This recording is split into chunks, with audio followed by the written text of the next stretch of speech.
बहुत बहुत धन्यवाद। आज पंजाब के लुधियाना शहर में आप सबके बीच में यहाँ पहुंचकर मुझे बहुत खुशी हो रही है और मैं बहुत ढेर सारी शुभकामनाएं देती हूँ अपने भारतीय जनता पार्टी के प्रत्याशी जीवन गुप्ता जी को।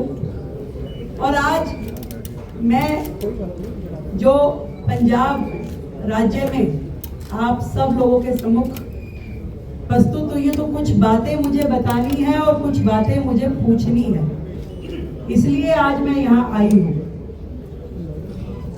पहले तो पूछ लेती हूँ, जो लोग बड़े बड़े वायदे करके दिल्ली से भागे और आके पंजाब बैठे और फिर से झूठे वायदों के ढोल पीटे, मैं उनसे पूछना चाहती हूं, भाई क्या हुआ तेरा वादा? जो वादा करी थी उन सभी बातों का जवाब आदरणीय केजरीवाल जी कृपया देने का कष्ट है।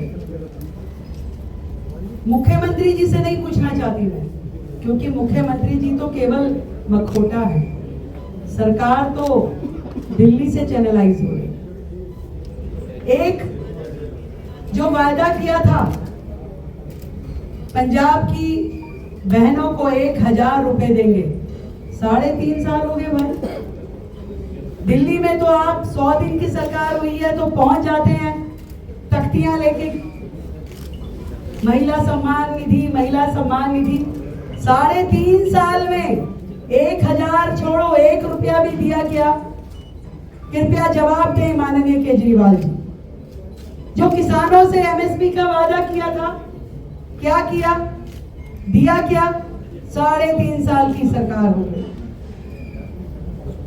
जब आंदोलन से ये पार्टी सत्ता में आई, वीआईपी कल्चर खत्म कर देंगे, सत्ता का लोभ नहीं है, कुर्सी का लोभ नहीं है।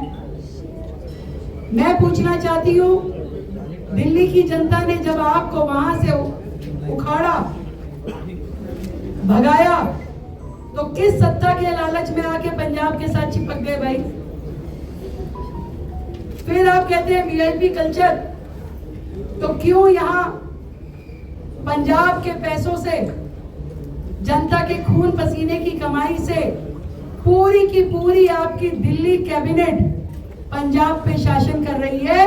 आपके सारे दिल्ली के अधिकारी पंजाब में बैठ करके यहाँ की रोटियां तोड़ रहे हैं, यहाँ की गाड़ियां, यहाँ के बंगले, यहाँ के पैसे, यहाँ का खर्चा क्यों करवा रहे हो भाई? किस वीआईपी कल्चर के नाते करवा रहे हो? आज आपका सैकड़ों गाड़ियों का काफिला चलता है पंजाब के खर्चे से, जनता की खून पसीने की गाड़ी कमाई से। मैं जवाब चाहती हूँ माननीय केजरीवाल जी से, वो स्वास्थ्य व्यवस्थाएं जो आपने पंजाब के लिए कही, पिंड क्लिनिक खोलेंगे, खोल दिए क्या? नए स्कूल खोलेंगे, खोल दिए क्या? और सबसे बड़ा प्रश्न मेरा, नशे के युद्ध नशे के विरुद्ध क्या हुआ? 3.5 साल में आपने नशा पंजाब से खत्म हो, क्या किया उसके लिए? आपने तो उल्टा नशा माफियों के साथ में साठ गांठ करके पंजाब को और अधिक नशे में धकेल दिया। नकली शराब से लोग मर रहे हैं और आप क्या कर रहे हैं? आप बिल्डर माफिया के साथ मिलके बेचारे गरीब किसानों की जमीन हथिया रहे हैं। माननीय केजरीवाल साहब, जिस दिल्ली की जनता ने आपको इतना समर्थन दिया था, जरा सा नाराज हो गई दिल्ली की जनता आपके कुकर्मों से, तो पंजाब आके बैठ गए। जवाब चाहती हूँ मैं आपसे, आज दिल्ली के लोगों को भूल गए? आज पंजाब के लोगों का खून चूसने के लिए यहाँ पर आकर के जिस तरीके की भ्रष्टाचार की राजनीति आप कर रहे हैं, सरकार को आपने खोखला कर दिया, पंगु कर दिया। वो सरकार पंजाब की जो शायद जनता के हित में काम करती, परंतु आपने आज उसे 4 लाख करोड़ के कर्ज के नीचे दबा दिया अपनी गलत नीतियों के कारण, जिसका हर्जाना किसे भुगतना पड़ेगा? पंजाब की जनता को। मैं पूछना चाहती हूं आपसे, कि जो पंजाब से नशा हटाने की बात करते थे, आज हर गली में, हर स्कूल के बाहर वो चिट्टा बिकता है। बजाय एक बुलेट ट्रेन मिलनी चाहिए थी, वो चिट्टा एक्सप्रेस में पंजाब को तब्दील कर दिया गया। इसका जवाब कौन देगा? भगवत मान जी, जो खुद नशे में डोलते हैं। जो खुद नशे में होगा वो पंजाब को क्या नशा मुक्त करेगा? ये जवाब मैं मांगना चाहती हूँ आपसे। जो लोग लगातार पंजाब को नुकसान पहुंचा रहे हैं, वो लोग जो लगातार पंजाब की सुरक्षा के साथ खिलवाड़ कर रहे हैं, वैसे तो उनके लिए ये बात कही जाए कि भोली सूरत दिल के खोटे, नाम बड़े और दर्शन छोटे। वो दर्शन दिखाने आई हूं मैं दिल्ली से आपको, जो दर्शन दिल्ली में बड़े बड़े वायदे करके उन्होंने कहा कि हम दिल्ली को लंदन बना देंगे, पेरिस बना देंगे, उसकी सच्चाई खोलने आई हूं कि लंदन पेरिस तो छोड़िए, देश की राजधानी दिल्ली को उन्होंने 10 साल पीछे धकेल दिया, जहां एक भी काम उन्होंने डेवलपमेंट का नहीं किया। केवल और केवल भ्रष्टाचार, विज्ञापन, एडवर्टीजमेंट। उन्हें एक ही चीज इस पढ़ी लिखी सरकार को आती थी, समझदारी से वो रास्ता निकालना जहां काम ना करना पड़े और प्रचार बढ़िया हो जाए। और दिल्ली में ऐसे ऐसे काम उन्होंने किए जिसमें उसका चिट्ठा बताऊं तो पंजाब के लोग हैरान रह जाएंगे, जहां योजना के मद पे कुछ खर्च नहीं हुआ पर एडवर्टीजमेंट पे 10-10 गुना ज्यादा खर्चा हुआ। बताना चाहूंगी, पराली का नाम तो आपने सुना ही है कि जब दिल्ली में पॉल्यूशन होता था तो नाम लिया जाता था कि आसपास के राज्यों से पराली की वजह से पॉल्यूशन होता है और हम एक दवाई बनाएंगे। उस दवाई का इतना प्रचार किया कि उसमें उन्होंने 80 करोड़ रुपए लगा दिए। मैं पंजाब वालों से पूछना चाहती हूँ, क्या कोई दवाई दिल्ली से आई थी जो पंजाब की पराली पे छिड़की गई हो? बनी ही नहीं। ऐसा काम जो हुआ नहीं और 80 करोड़ रुपए का खर्चा कर दिया गया, ये है माननीय केजरीवाल। वो व्यक्ति जो दिल्ली में पॉल्यूशन खत्म करने के लिए क्या काम किया? एक टावर लगाया, कितने का? 2 लाख रुपए का। खर्चा कितना किया उसकी एडवर्टीजमेंट पे? 24 करोड़ रुपए। ये है माननीय केजरीवाल साहब। इसी तरीके से कोई भी योजना आप उठा के देख लीजिए, पूरा चिट्ठा है मेरे पास, पूरा चिट्ठा। एक एक योजना का मद जितने की वो योजना है उससे 10 गुना ज्यादा। एक और बताती हूँ आपको, एक बनाया शॉपिंग फेस्टिवल। वो शॉपिंग फेस्टिवल की एडवर्टीजमेंट पे खर्चा किया 25 करोड़। आपको सुन के हैरानी होगी, वो शॉपिंग फेस्टिवल दिल्ली में हुआ ही नहीं। ये है केजरीवाल जी और इनकी आम आदमी पार्टी। और इसलिए मैं आज आप लोगों को बताना चाहती हूँ कि इनके झांसे में ना आइएगा। 3.5 साल बीत गए, उनके किए हुए वादे का वाह भी अभी लिखा नहीं गया। 1.5 साल में बड़े बड़े वादे करने वाले कि 1.5 साल में हम क्या दे देंगे। ये ऐसे लोग हैं जिन्हें ना जनता से प्यार, ना राज्य से प्यार, ना देश से प्यार। आज ऑपरेशन सिंदूर जब होता है, देश में पूरी कश्मीर से लेकर के कन्याकुमारी तक हर व्यक्ति खुश है, प्रसन्न है। मैं आज केजरीवाल जी आपसे पूछती हूँ, आपके मुंह में क्यों गोंद लग गई भाई? आप नहीं बोल रहे, आपके सांसद कुछ क्यों नहीं बोल रहे? एक शब्द आपके मुंह से देश की सेना के लिए अच्छाई का निकला नहीं। ऊपर से आपके लोग भद्दी टिप्पणियां करते हैं देश की सेनाओं के ऊपर।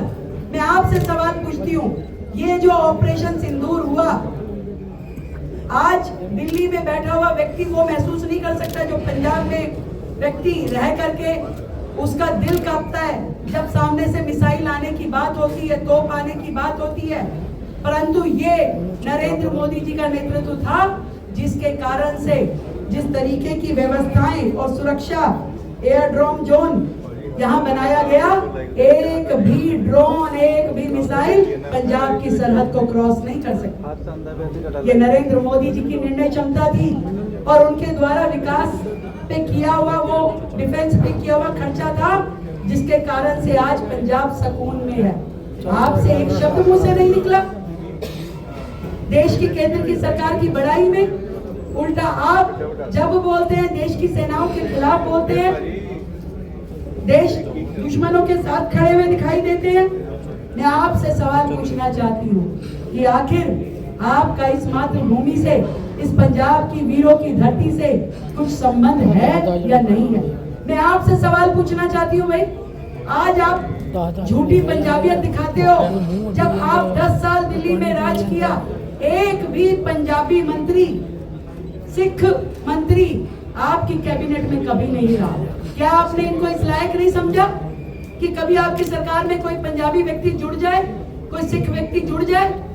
जबकि आज दिल्ली में भारतीय जनता पार्टी में सिख मिनिस्टर भी है, पंजाबी मिनिस्टर भी है। आपने कभी इस लायक पंजाब को, ना पंजाबियों को, ना पंजाबियत को समझा।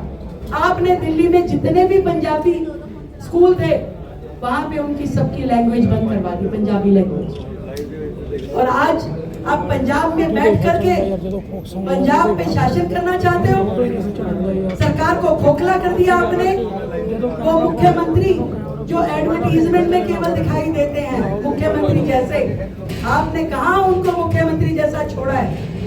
यहाँ तो पूरा का पूरा शासन दिल्ली के रिजेक्टेड मंत्री आके करते हैं, चाहे वो सिसोदिया हो, सत्येंद्र जैन हो, विभव कुमार हो, राघव चड्ढा हो। ये लोग आकर के बैठ के, इनका क्या लेना देना पंजाब से? इनमें से कौन पंजाब मूल का है? कौन यहाँ की समस्याओं को जानता था? केवल सत्ता के लोभी हैं ये। दिल्ली की सत्ता गई तो तुरंत यहाँ सत्ता पकड़ ली, चिपक गए पंजाब के साथ आकर के। पर मैं ये कहना चाहती हूँ कि आपने कभी भी दिल्ली की सरकार में रहते हुए कभी सिखों का भला नहीं किया। आप उस कांग्रेस के साथ हाथ मिला के चुनाव लड़ते रहे हो जिन्होंने 1984 में सिख नरसंहार किया। कभी उनको न्याय दिलाने में आपने मदद नहीं करी। कभी एक भी इफेक्टेड परिवार का भला नहीं किया। ये तो नरेंद्र मोदी जी थे जिन्होंने 2014 में अपनी सरकार आने के बाद SIT बना करके उन गुनहगारों को सजा दिलाई और उसके अलावा सभी को मुआवजा दिया। आज दिल्ली में जब हमारी सरकार आई भारतीय जनता पार्टी की, तो हमने उन सिख परिवारों को नौकरी देने का काम शुरू किया है और पहले 125 लोगों को, सिख बंधुओं को, उन परिवारों को हमने नौकरी का पर्चा दिया, उनका नियुक्ति पत्र दिया है। क्या किया भाई केजरीवाल सरकार ने? और मैं उनको भी जवाब देना चाहती हूँ जिन्होंने कहा कि गुप्ता नहीं टिकता।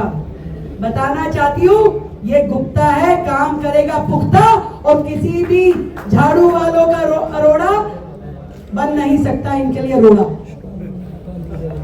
समझ लीजिए, ये पंजाब की जनता है, लुधियाना की जनता है, समझ चुकी है। दिल्ली वालों को तो 10 साल में समझ आई, पर पंजाब वाले असली घी और दूध पीते हैं, इनको जल्दी समझ में आ गई है। ये आपकी काट की हांडी चढ़ने नहीं देंगे। और जिस तरीके से आपने वादा खिलाफी की है, पंजाब की बहनें आपका स्वागत करेंगी। आप पहुंचिए तो सही। आप वोट मांगने की बात कर रहे हैं, आप चाहते हैं कि आपको जनता वोट देगी। मैं पूरे विश्वास के साथ कह सकती हूँ ये लुधियाना वेस्ट की जनता है, इतनी समझदार है और ये लुधियाना वेस्ट ही 2027 की पिक्चर का ट्रेलर बनेगा और यहाँ से भारतीय जनता पार्टी का प्रत्याशी जीतेगा। और जीवन गुप्ता जी यहाँ के विधायक बनके विधानसभा में न केवल लुधियाना की बल्कि पंजाब की आवाज उठाएंगे। और एक केंद्र सरकार जो इतने अच्छे काम पूरे पंजाब के लिए कर रही है, विशेष रूप से लुधियाना जो रेलवे स्टेशन का यहाँ पे जीर्णोद्धार हो रहा है, जिस प्रकार से बठिंडा में एम्स खुला, जितनी भी केंद्र की परियोजनाएं यहाँ चल रही है, पंजाब वालों का हक है इस डेवलपमेंट पे। पंजाब वालों का हक है कि उन्हें सुरक्षित जीवन मिले, अच्छा इंफ्रास्ट्रक्चर मिले, अच्छे स्कूल, अच्छे हेल्थ और नशा मुक्त पंजाब मिले। और ये जानते हैं यहाँ के लोग, यदि पूरे पंजाब का कोई भला कर सकता है तो वो है आदरणीय नरेंद्र मोदी, जिनके दिल में पंजाब के लिए इतना प्यार है, जिनकी वजह से आज आप देखिए पूरे पंजाब के लिए जो जो कार्य किए गए। मोदी जी ने करतारपुर कॉरिडोर जो खोला, सिख समाज के लिए कितनी बड़ी बात थी। जब अफगानिस्तान से गुरु ग्रंथ साहब जी को लेके आया गया, वो कितनी बड़ी बात थी। जब साहबजादों की 26 दिसंबर को वीर बाल दिवस मनाया गया, वो पूरे देश में कितना बड़ा महोत्सव बना। जब गुरु नानक साहब की 550वीं जयंती को इतना भव्य स्वरूप दिया गया, वो हमारे पूरे के पूरे सिख समाज के लिए कितना बड़ा सम्मान था। एकमात्र वो व्यक्ति है जो सच में पंजाब के हित में, पंजाबियों के सम्मान में काम करता है और पंजाब भी विकसित भारत की, विकसित पंजाब की यात्रा को करना चाहता है। आज मैं पंजाब में जहां जहां भी जाऊंगी, लुधियाना की इस सीट पर मैं हर एक से यही सवाल पूछने वाली कि जवाब दीजिए, आपके जो वायदे किए गए थे क्या वो पूरे हुए? और नहीं पूरे हुए तो कोई हक नहीं है केजरीवाल जी को और उनकी झूठी सरकार को जनता के बीच में जाके वर्गलाने का या उन्हें बेवकूफ बनाने का। मैं एक बार फिर से आप सभी को धन्यवाद देती हूँ और जीवन गुप्ता जी को बहुत ढेर सारी शुभकामनाएं देती हूँ। अपनी पंजाब का संगठन को शुभकामनाएं देती हूँ कि निश्चित रूप में पंजाब की जनता, लुधियाना की जनता सही निर्णय करेगी और पंजाब के हित में करेगी, लुधियाना के हित में करेगी। जय हिंद। बात होती है तो हमेशा ही पंजाब के किसानों को और हरियाणा के किसानों को जिम्मेदार ठहराया जाता है। बेशक आपने इस बार दिल्ली में सूर्य के पहाड़ों को कम किया, क्या जनता इस बार दोबारा मौका नहीं दोगी? आरोप नहीं करोगे? आरोप लगाने वाले भी पंजाबी बैठे जी। हम तो 27 साल बाद आए हैं। आरोप लगाने वाले यही है, उन्हीं से पूछिए क्यों आरोप लगाते तो क्या समाधान किया। हमें तो जो जो समाधान दिखाई दिया, समझ में आया, उसको हमने पहले दिन से ही काम शुरू कर दिया और आज दिल्ली बेहतरी की ओर।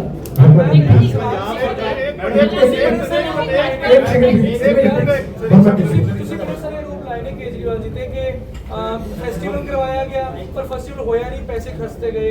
इस तरीके के बहुत सारे स्कैंडल तुसी कह रहे हो, स्कैम जो सामने आ रहे हैं इन्हां ते, क्योंकि सरकार थोड़ी एक्शन की ले रही हो ते पूरी रिपोर्ट तैयार कर रहे हो कि कितने पैसे टोटल खर्च हुए हैं? बिल्कुल बिल्कुल, आपने बड़ा अच्छा सवाल किया। ये जो सरकार थी दिल्ली में, इन्होंने अपने टाइम में जितने भ्रष्टाचार किए, कभी भी सीएजी की रिपोर्ट प्रस्तुत नहीं की, जबकि ये मैंडेटरी है कि हर साल सीएजी का रिपोर्ट आना चाहिए। पहली बार इन लोगों के दिल्ली से जाने के बाद हमने विधानसभा में 6 सीएजी रिपोर्ट जो इनकी करतूतों की थी, जो इनके भ्रष्टाचार से भरी थी, उसको प्रस्तुत किया और अब कानून उसको अपने हाथ में ले चुका है। और आपके यहाँ जितने भी ये लोग घूम रहे हैं, सब जमानत पे घूम रहे हैं, किसी भी दिन दोबारा से पकड़े जाने हैं। लेकिन पंजाब सरकार दावा करती है, पंजाब सरकार दावा करती है करती है भाई, नशा मुक्त कर दिया, 80% नशा खत्म कर दिया है। उसके बाद का क्या कहेंगे? ये तो आप यहाँ के लोकल हो, आप बताओ खत्म हो गया क्या? कौन कह सकता है खत्म हो गया? जनता बताएगी खत्म हुआ क्या नहीं हुआ। आज नशा खत्म हो गया तो क्यों ये मौतें हो रही हैं? क्यों स्कूलों के बाहर वो चिपटा दिखाई दे रहा है? कैसे युवा मर रहे हैं? ये तो आपने जवाब देना है। मेरा प्रश्न ये है, क्योंकि जो पहले पूछा था सप्लीमेंट्री पूछा, क्या जो भ्रष्टाचार दिल्ली में आप कह रहे हैं कि इन्होंने किया है, उसका कोई केस रजिस्टर इनके खिलाफ होगा या नहीं होगा? हो गए हैं। मैंने आपको बताया कि ये सारे लोग जमानत पे घूम रहे हैं, यहाँ पे रोज सम्मान काटे जा रहे हैं। सिसोदिया जी तो अपनी डेट पे भी नहीं पहुंचे थे क्योंकि पंजाब चुनाव में लगे हुए थे। सबके खिलाफ रजिस्टर्ड केस है। केजरीवाल जी राज्यसभा नहीं कर रहे हैं सारा। हाँ, ये बात ये आपने ठीक कही। मैंने भी जब पूरी स्टोरी समझी तो ये समझ में आया कि एक पार्टी अपने सांसद को ही हटा के विधानसभा का चुनाव लड़ाती है, क्योंकि केजरीवाल साहब के लिए दिल्ली में अब सारे स्कोप खत्म हो गए। वहाँ की जनता ने पूरी तरीके से उन्हें रिजेक्ट कर दिया, पर सत्ता में रहने का उनका शौक है, महंगी गाड़ियों में काफिले में घूमने का उनका मन करता है, तो इसलिए उन्होंने सोचा कि मेरा राज्यसभा जाने का जो रास्ता है वो पंजाब की लुधियाना वेस्ट से होके गुजरेगा। तो इसलिए उन्होंने पंजाब का हक मार के, जिस सीट पे हक पंजाब के लोगों का होना चाहिए, यहाँ के रिप्रेजेंटेटिव का होना चाहिए, दिल्ली में भ्रष्टाचार की अलग जगह के अब वो पंजाब के माध्यम से राज्यसभा जाना चाहते हैं। प्रदीप जी। सारी चीजें आप देखिए ना, पंजाब में ना तो कोई सरकारी अफसर अपना है, सारे दिल्ली के जो उनकी भ्रष्टाचारी टीम थी सबको लाके यहाँ बिठा दिया। यहाँ तक कि मंत्री के बंगलों में भी वही भ्रष्टाचारी अफसर रह रहे हैं। मतलब वो आज पंजाब के मंत्री का स्टेटस नीचे है जी, वो कहाँ रहेगा वो उसकी चिंता नहीं है, परंतु जो लोग उनके भ्रष्टाचार के साझी अधिकारी थे, जितने उनके सेक्रेटरीज थे, सबको पंजाब लाके बिठा दिया गया है कि दिल्ली को तो निचोड़ लिया, अब देखे पंजाब में से क्या बाकी रह जाए।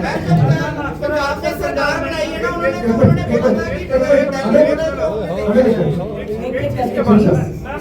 ਪੰਜਾਬ ਦੇ ਵਿੱਚ ਅਕਾਲੀ ਤੇ ਕਾਂਗਰਸ ਵਾਲੇ ਅਕਸਰ ਦੋਸ਼ ਲਾਉਂਦੇ ਨੇ ਕਿ ਕੇਜਰੀਵਾਲ ਦੀ ਟੀਮ ਹੈ ਬੀਜੇਪੀ दिल्ली वाले की सोचते हैं ये तो बता। ये तो हम ही बोल रहे हैं कि आम आदमी पार्टी और कांग्रेस एक ही टीम है, क्योंकि देखो ना तो हम कभी आप पार्टी से मिले, ना हम कभी कांग्रेस से मिले, मिलता कौन है? एक चुनाव मिलके लड़ेंगे, एक अलग लड़ेंगे, वो कैलकुलेशन बिठा लेते हैं किसमें फायदा रहेगा, ऐसे रहेगा कि ऐसे रहेगा। अब देखिए लोकसभा इकट्ठे मिलके लड़े दिल्ली में, विधानसभा अलग अलग लड़े, फिर यहाँ आ गए चंडीगढ़ में मेयर में इकट्ठे मिलके वो करा। तो ये इनकी एबी टीम है। हम स्पष्ट हैं, जहां है जैसे हैं, जनता के सामने पूरी तरीके से खुल करके बात करते हैं। बहुत बहुत धन्यवाद, बहुत बहुत धन्यवाद। Thank you so much.